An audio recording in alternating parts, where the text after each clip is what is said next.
حضرت ایوب علیہ السلام، آپ نے حضرت ایوب کو اور ان کی زندگی اور ان کی مصیبت کو آپ نے دوسرا دماغ سنا کہ کچھ باقی رہ گیا تھا، اسے آگر پورا کرتے ہیں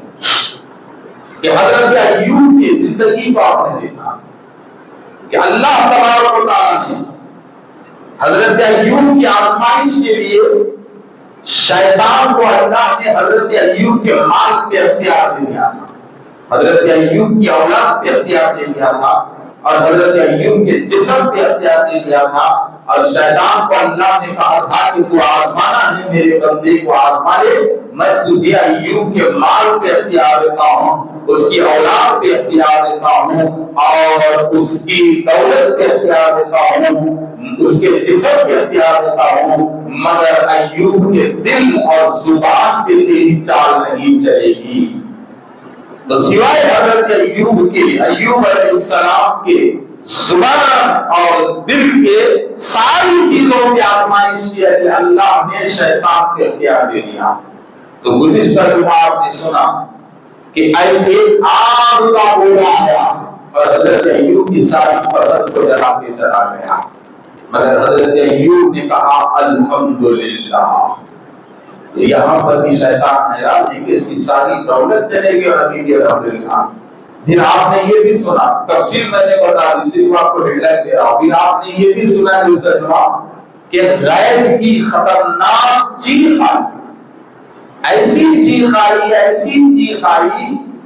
کہ اس وقت حضرت ایوب بہت بڑے جاگیردار تھے، نبی بھی تھے، جاگیردار بھی تھے، حضرت ایوب علیہ السلام بہت بڑے جاگیردار تھے۔ تو جہاں تک حضرت ایوب کی جاگیر تھی، سارے جاگیر کے علاقے میں وہ چیخ پھیلتے گئی، پھیلتے گئی، پھیلتے گئی، ایسی خطرناک چیخ تھی کہ حضرت ایوب کے سارے غلام، سارے لوگوں کا سر پھڑ کے بھیجا باہر نکل جاتا، اور جانوروں کا سر پھڑ کے بھیجا باہر نکل جاتا۔ تو ایک ہی چیخ میں حضرت ایوب کی ساری چیزیں برباد ہوئی، برباد ہوئی۔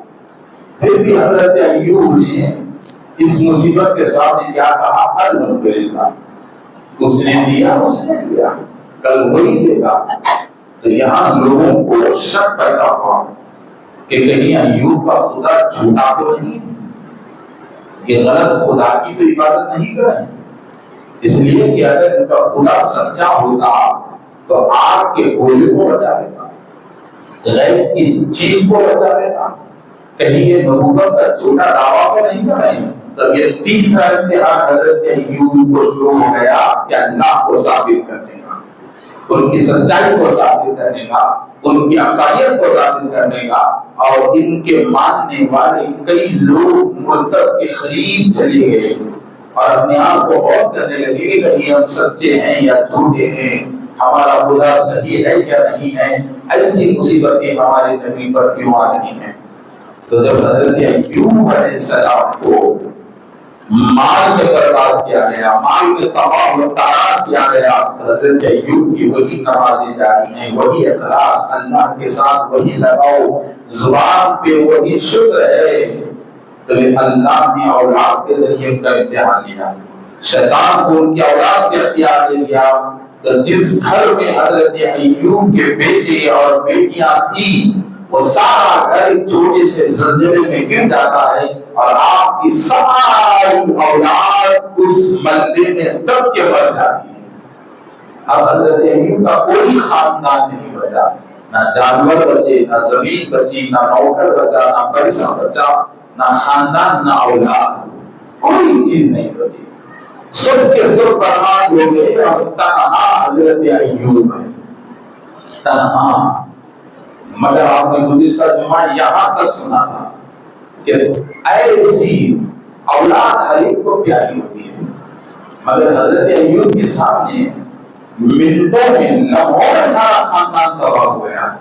لمحوں میں سارا خاندان برباد ہو گیا، تو دل پہ کیا گزری ہوگی سوچو۔ مگر ایسے وقت میں بھی حضرت ایوب کے زبان پر کوئی شکوہ نہیں تھا، دل میں کسی قسم کی بے صبری نہیں تھی، بلکہ وہ صابر بن کے ٹھہرے رہے، صبر والے بن کے ٹھہرے رہے، اور زبان سے یہی نکلا کہ ہو سکتا ہے کہ میری اولاد کی عمر اللہ کے پاس یہاں پر لکھی ہوئی ہے، تو اللہ نے جتنا مجھے موقع دیا وہاں تک رکھا اور اس نے لے لیا. یہی جملہ کہا. اور جب مال سے حضرت ایوب پیچھے نہیں ہٹے، جسمانی اولاد کے نقصان سے حضرت ایوب پیچھے نہیں ہٹے، ہر معاملے میں حضرت ایوب ثابت قدم رہے، تو اللہ نے کیا کہا تھا شیطان کو کہ میں ایوب کے جسم پہ بھی تمہیں اختیار دیتا ہوں کہ تو ایوب کے جسم کو جیسے استعمال کرنا ہے کر لے. تب دیکھیے کہ حضرت ایوب حالت نماز میں سجدہ کر رہے ہیں اور شیطان آیا اور ایک ایسی بیماری کہ حضرت ایوب کے جسم پہ کھجلی شروع ہو گئی. اور 15-20 دن تک کھجاتے رہے، کوئی دوا اثر نہیں کی. اور کھجاتے